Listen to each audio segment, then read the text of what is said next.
We had some very interesting weather off of the coast of California this last week. There was two low pressure systems that were spinning around each other, and then one of the lows got basically slingshotted into Santa Cruz County. As it went up into the Santa Cruz Mountains, it brought 60, 70, 80 mile per hour wind gusts. This brought down hundreds of trees. It got to the point where so many roads were blocked that emergency services couldn't respond to calls, and it was the most calls that they've ever received in a day. And then parents weren't able to pick up their kids from school. It was a very rare event. It's not something you often see, and even as a forecaster, during the midday show at about 12 o'clock, I saw what looked to be like the eye of a hurricane off of the coast of California, and I thought, that's weird. But then what ended up happening was it got tighter and tighter, and as it did, its winds got stronger, and then it moved directly on shore in Santa Cruz and did lead to some pretty major impacts that we're still dealing with today. Right now, about 10,000 people without power. But the point I'm getting to here is what exactly happened here. And it turns out it's something called the Fujiwhara Effect. So I just thought it'd be interesting to dive into this a little bit, try to figure out what this effect actually is. So going over to Meteorology Insider here, have you ever wondered what happens when two hurricanes get too close to each other? Well, there's actually a scientific phenomenon that describes this event, and it's called the Fujiwhara Effect.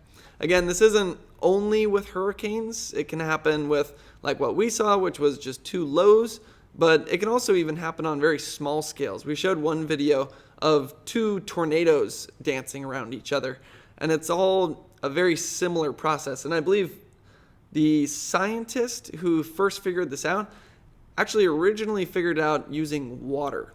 So it's all fluid dynamics and it all works by the same principles.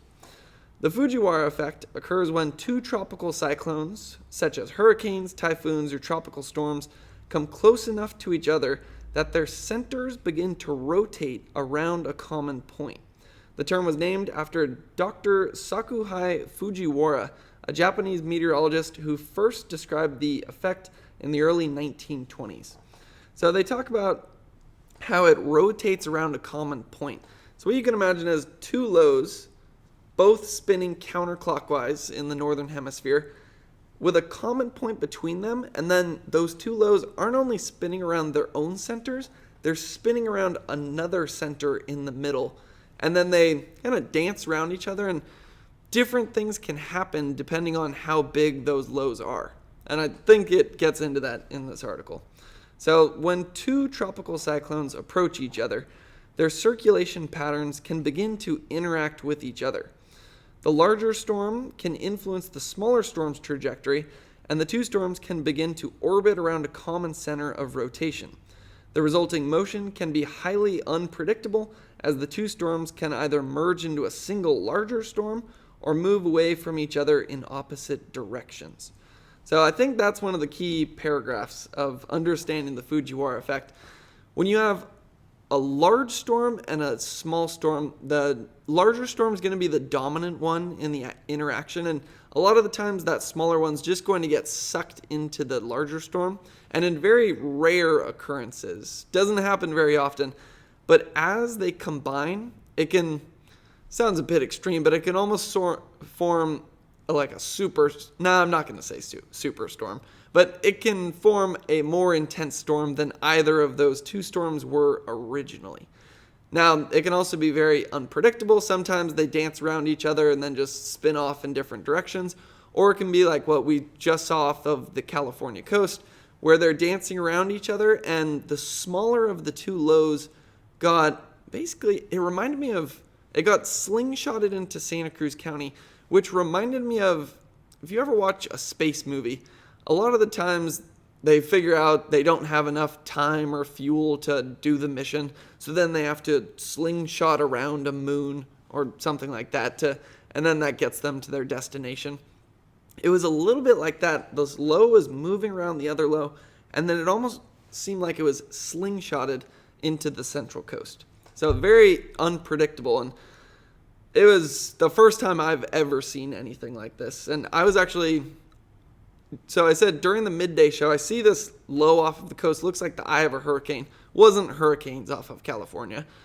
But then I'm halfway home, and all of a sudden we're getting alerts for a severe thunderstorm warning because it's bringing widespread impacts into Santa Cruz County. Didn't actually have any lightning, but the winds were so strong that I turned around, came back to the station. We started doing some live hits, covering everything as it unfolded. But just getting back to the science here. The Fujiwhara effect can have a significant impact on the intensity and path of the storms involved. When two storms merge into one, the resulting storm can become much larger and more powerful, in very rare cases. On the other hand, when the storms move away from each other, they can each weaken or even dissipate entirely. And that was something that we saw after the one low this last week moved into California. The other one did start to widen, which means it's becoming less intense, and the winds decrease as your low gets wider. The opposite happened to the one that moved into Santa Cruz County, though. As it was coming in, it was getting tighter and tighter. And that's why we had some wind gusts as high as 70 to even 80 miles per hour. So it's important to note that the Fujiwhara effect is just one of the many factors that can influence the behavior of tropical cyclones. Factors such as ocean temperatures, wind shear, and atmospheric moisture can also play a significant role in determining a storm's intensity and path. And those are actually the more significant roles in tropical cyclones. The Fujiwhara effect is kind of novelty weather. It's not something you see very often, and it's not often that it ends up actually having important consequences. So that's why this last week in California was as weird as it was. So the Fujiwhara effect is not just limited to storms, however. It can also be seen in other areas of meteorology, such as the interaction between two vortices in the atmosphere. Vortices are areas of rotating air, and when two vortices interact, they can create a swirling motion similar to that of the Fujiwhara effect. So it's not just big storms or hurricanes. You can imagine even just two tornadoes that are spinning around each other. I imagine it could also happen with dust devils, and then it can also happen in water as well, where they're not only spinning around their own centers, they're spinning around a common center. Sometimes they get pulled into each other, sometimes they fly off in different directions. So in conclusion, the Fujiwhara effect is an interesting phenomenon in meteorology and can help us understand the behavior of storms and the development of cyclones. It can also help us predict the path of a storm and provide insight into the formation of larger storms.